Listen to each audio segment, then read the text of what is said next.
Hey y'all, Susie here. Seems you liked my last Forget About It video, and I'm glad. Talking about the show is a lot of fun. Though, as I said last time, I wasn't able to prove my point that well without a character analysis, which I realized when starting to think of a script for this subject. So instead of an episode review, I'm doing a character analysis. The character I decided to pick was a bit tough. I knew who was last, so that narrowed it down, but I asked my friends, and they asked for Petey specifically.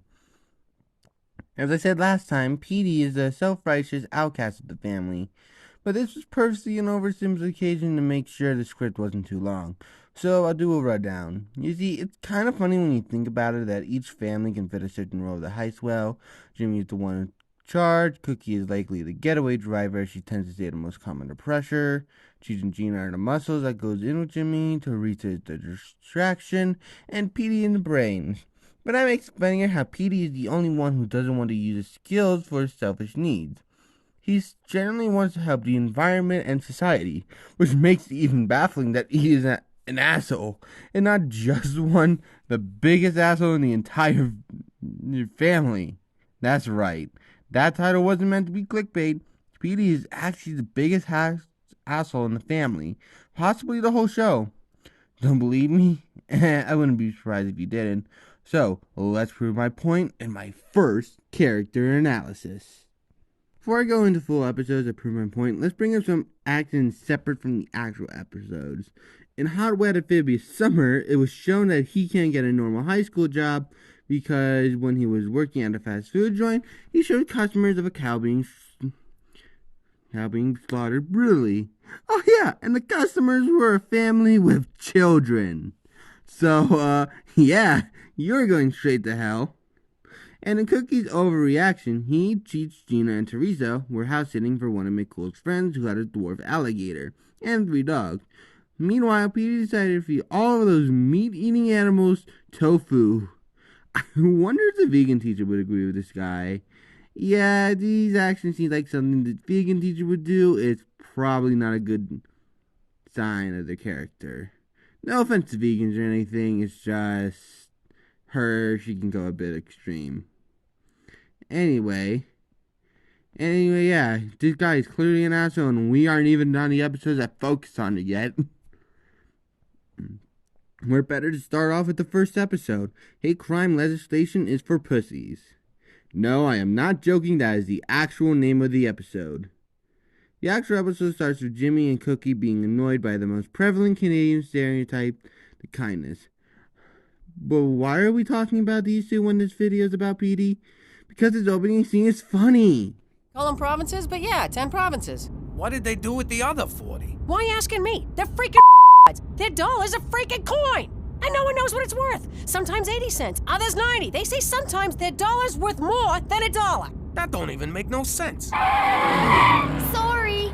See that? You cut that chick off and she's sorry. What do you gotta do to get a finger around here? Okay, on to Petey. When Jimmy arrives to be the great father he is and pick his children up, he knows Petey getting beat up by some random jock. Then Jimmy goes to defend his son like any good father would. Okay, enough of praising Jimmy for his fathering skills. I don't want to make that a main character trait of mine. McCool then decides to settle it, which leaves Petey standing on a soapbox about how violence is wrong, no matter what. Keep this in mind. It will be important later. Get it. Why don't you fight back these bastards? Hey, language. I mean, why don't you fight back these children born out of wedlock? As Gandhi said, violence never solves anything. Then, during dinner, they have a conversation about Petey's frequent bullying, which leads Cheese into teaching Petey how to defend himself by getting boxing lessons. He gives in to Jimmy's pressuring and agrees to do it, and this is when we get to his first asshole scene in the entire show. During the practice, Petey refuses to fight. Until... Hitting another is assault. Guess no one will be saving your whale friends now, eh? Who's up for a blubber sandwich? What did you say? I said I like my whales chopped up in a little itty-bitty fish sticks. Whales are mammals, you imbecile! Those are fish! Yep, As soon as it would benefit him, he was very quick to use violence. You could argue that because it was a controlled, consensual fight, that it's alright. But there's two things that make you wrong. Firstly, he wasn't willing to fight until he had to defend the cause. And then, he even said afterwards that he only liked boxing when he got to beat someone up. He did not like getting beat up. Oh no, dear viewers, it gets worse. As you see, Petey continues to be boxed, and naturally, being so good, he gets famous and arrives in Canada's news. McCool lets Jimmy know what happens if he wins the tournament. For those who don't know how competition works, achieving international fame is banned. I mean, duh. Witness protection is a hide from people you snitched on, so you'll be safe from them. Basically, this means that Jimmy has to stop Petey from boxing any further.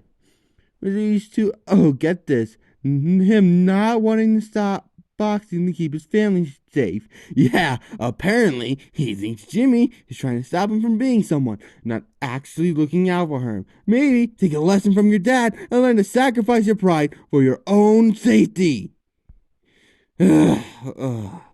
Sorry, I got a little heated. I feel I should take a spec and explain that despite the topic of this video and how angry I'm gonna get at Petey here, I don't hate him. Hell, he's one of my favorite characters in the show. Just that a lot of these actions are things that piss me off, and that's meant to be the point. It's the best way to make a punching bag character. Have them actually deserve all the abuse they get, so you end up laughing at them more than feeling sorry them. Get this right, Family Guy. Alright, back on track. Thankfully, Petey gets his comeuppance at the end by getting the shit beat out of him by the professional wrestler, which ends up leading to a scene of Petey actually deciding to take a sacrifice. Good for him, he learned his lesson. And that would be the end of the video if he didn't have other episodes where he acts like an asshole. Next up is actually my favorite Petey episode. Petey gets gotted. Is that how you pronounce that? Gotted? Yeah. The episode starts with Petey making an exact replica of the universe to figure out the secrets of the universe. And once he does, he starts becoming depressed, with his parents being the first to know about it. During dinner, Petey reveals the reason why he's like this, and it's because, well, he's a speck on a speck. To him, life is meaningless. No, real quick, this is based off of a replica universe he made. This is how pretentious he is. Like, going off only your idea of what it looks like is gonna cause some issues when uses to show others. It's gonna cause a big problem, man. Anyways, back into it. During this, he states to Cookie that God isn't real, and this gets her upset. Both of them try to help Petey in different ways for a different thing. Jimmy actually wants to be a good parent and try to cheer Petey up. Cookie just wants Petey to believe in God. Okay, to her, if Petey doesn't believe in God, he will go to hell, but, yeah, for as much as I praise Jimmy's parenting skills, I don't think Cookie is a great mother, which I will get to in the video about her. For now, Jimmy ends up hiring a prostitute for Petey so that he can gain some self-confidence. Ah, shit, I'm probably gonna get demonetized for that, Okay, I need to think of a different word. We're just gonna say working girl. And then Cookie tells Petey to pray for something. I actually like this angle they took, as since Petey's a loser kid, he definitely wants which leads to the social worker arriving. You see, I absolutely hate it when cartoons take a hard stance about things like if God exists or not. Just kind of feels like an easy out for discussing the topic of religion versus science. And while it may seem like this taking this by siding with science, until you actually remember the old saying, God works in mysterious ways. Basically saying that he works his magic in subtle ways to where it seemed like he is actually doing anything. She used to say that he knew what Petey needed to cheer up, had Jimmy come to her idea of hiring him a working girl. So she comes into the house, and Petey's excited to finally get a girl. Then he starts believing God, and yeah, he completely misses the point of his prayers being answered. Jimmy even says this later. Petey, if you pray to God for a pony, and he sends you one, you gotta ride it. You don't challenge it to a board game. The next dinner, Petey doesn't just become a hardcore Christian, but he Men, becomes a homophobic except preachy men who kind, love men. calling out every member of his family for what they did wrong in their life, including his mom, who is the reason why he believed in God in the first place. And he goes on to only point out their flaws and not what they do right. She's always there to help Jimmy. Cookie's pushing hard to make sure everyone adjusted in his new life. Jimmy literally gave up his entire way of life to save his family, and Gina is always there. Got nothing for Teresa, but just wait. They're your family, and I bet if you realize that during all this time, Jimmy kept paying the girl to hang out with you, at $1,000 an hour, mind you, you would be apologizing too. Even if no living human does. Well, Brenda's not really who you think she is. She's a prostitute. Damn you! Why do you try to ruin everything for me? Why can't you just let me have a happy ending? Oh, of course! You hate him for this, because intentions only matter when you are doing the actions, apparently.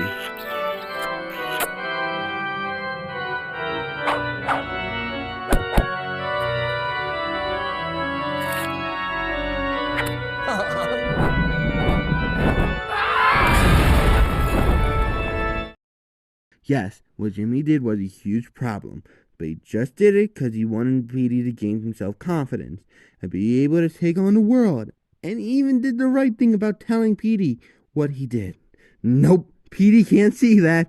Okay, it's not that big of an asshole move as previous examples, as he was in disbelief about her being a prostitute, and did later say he forgave her. And Jimmy as well. Shows a pattern. And so does that date montage. That good intentions only excuse evil actions if he is doing them.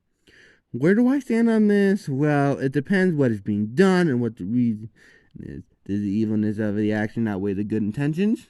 It's all different depending on the situation. Definitely think when to help his son cheer up is worth causing your son's first sign to be a paid experience, so one he earned. The episode continues with Petey trying to get the prostitutes. Yeah, I'll just say it. Screw being demonetized. Get the prostitute to continue going out with him, which obviously fails. This leads to a nice heart-to-heart about Petey's future. You okay, kiddo? Don't bother trying to cheer me up. It'll never happen. First science let me down, now religion. There are no answers. Life sucks. You know, I remember when I was 15. Man, I was awkward. Overweight, pimples, 4 fingers on each hand. But life got better and it will for you. How can you be so sure? This is your time, the age of the nerd. And who's a bigger nerd than you? No one, that's who. One day, you'll invent some cool computer doohickey, and before you know it, you'll be knee-deep in Asian chicks. Really? Would I lie to you? You just spent the past week lying to me. Nothing gets by my boy. You know, I have been working on a new memory enhancement chip. I'm up to a 60% increase in recall with only a 20% chance of death. Count me in. I'll be your first customer. And you know who that'd be good for? What's his face? You know who I mean, the guy with the thing we met in the place. This is kind of a happy ending, huh, Pop? No, you don't get the concept of a happy ending at all. Oh boy, this video is longer than I thought it would be. Alright, one more episode proving my point and then we are done. Let's go keeping up with the vouchers. Keep this video from dragging on, I want to cover Petey's story. Petey's story starts with a really fucked up joke, honestly. Like, I was genuinely speechless after that. I've been showing a lot of funny jokes in the review, so you just have to watch the actual episode yourself. And besides, I'm only allowed to show one more joke, and I have to save it for the funniest joke in the episode. So Petey ends up getting on stage for his debate team. Shows he has a serious perspiration problem, and that leads to him failing. She sees this as she was forced on the debate team for reasons, and in part of being a good sister and part of wanting to win, she decides to help Petey by getting him Botox. This caused everyone to think Petey looks great, and he constantly scores girls. This is what makes him an ass, because he always scorns Teresa for sleeping around and getting by on just her looks, and here he is doing just that. So a montage of him being a fucking hypocrite plays, and even abandoning the team, until he ends up learning his lesson after getting... What made you come back? My teacher just touched me inappropriately. Oh, dear God. I'm... Petey, I'm so sorry. Oh no, it was great. Oh my god, Petey, you're so fucking awful. Phew. Okay. So even if he enjoyed it, he still realized that he shouldn't coast by on looks alone and start stepping up. And as extra karma, he loses his good looks in a horrific way. Where was I? Oh, yes. Don't look at me! Don't look at me! See, kids, that's what happens to fornicators. And that was Petey Falcone, the biggest assholes in the Falcone. Hypocritical, self-righteous asshole that I just love to hate so much. Though he's not entirely that, I have to admit. As you've seen, there was a theme of him learning his lessons at the end and having it to get closer by his family. But considering this is an episodic show and he acts the same in every episode, yeah, I can't really say that he isn't a giant asshole. So that was my first character analysis. Let me know how I did and any notes on it improved. And if you have any notes to prove that Petey isn't the biggest asshole, let them down in the comment below. This has been Scintillating Susie, signing off. See y'all. Stronger than hate, anchored to the